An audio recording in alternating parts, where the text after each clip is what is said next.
Assalamualaikum warahmatullahi wabarakatuh. Perkenalkan, saya Ahmad Tahdan, NIM 192101114 dari Universitas Islam Negeri Malang.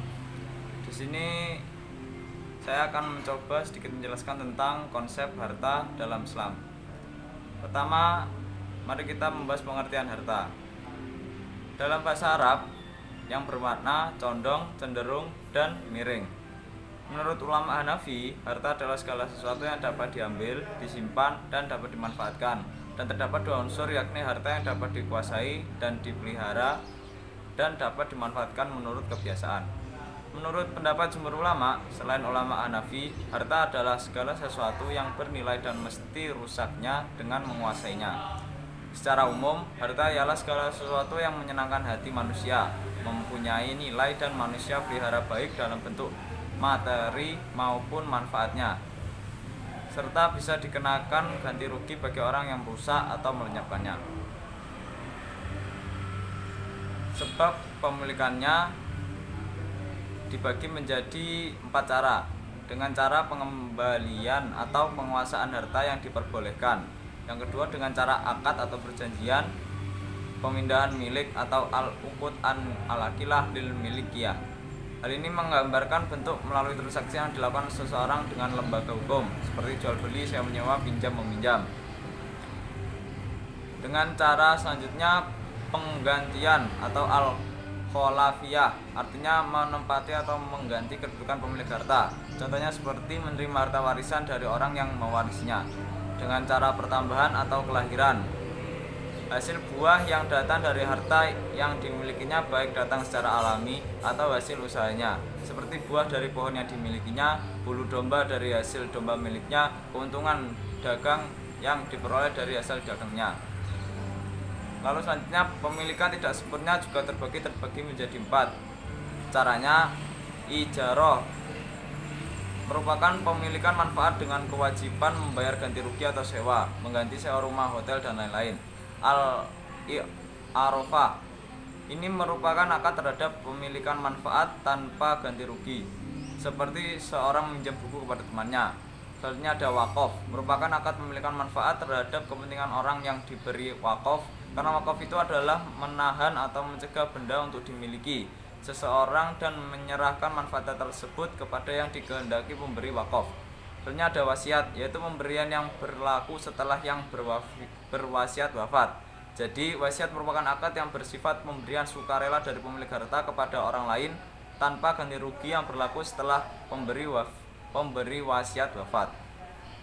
Lalu pemilikan harta dibagi secara umum juga. Yang pertama, mal mutakawim, ialah harta yang dijangkau atau diperoleh insan dengan suatu upaya dan diperbolehkan oleh syara untuk memanfaatkannya, seperti petani garam, nelayan, ikan laut, dan lain-lain. Selanjutnya ada al-mol ghairu al-mutakawim, ialah harta yang belum dijangkau atau dicapai dengan suatu usaha, maksudnya harta tersebut belum sepenuhnya berada dalam genggaman pemilikan insan, seperti ikan di laut, minyak di perut bumi, dan lain-lain. Selanjutnya ada mol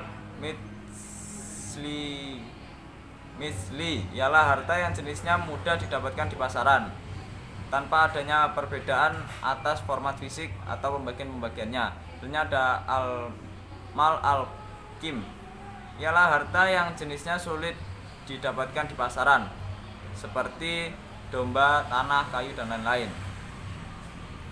Selanjutnya ada mal istiqlaqi, ialah sesuatu yang tidak dapat diambil manfaat dan kegunaannya, melainkan dapat menghabiskan. Dengan kata lain, benda yang dengan sekali memakainya habis, seperti makanan, minuman, kayu api, BBM, dan sebagainya.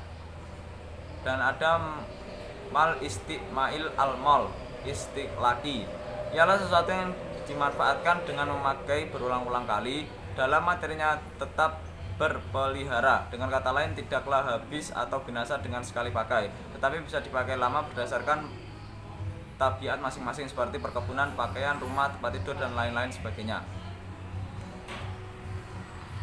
Lalu ada fungsi harta dalam Islam. Salah satu bekal beribadah.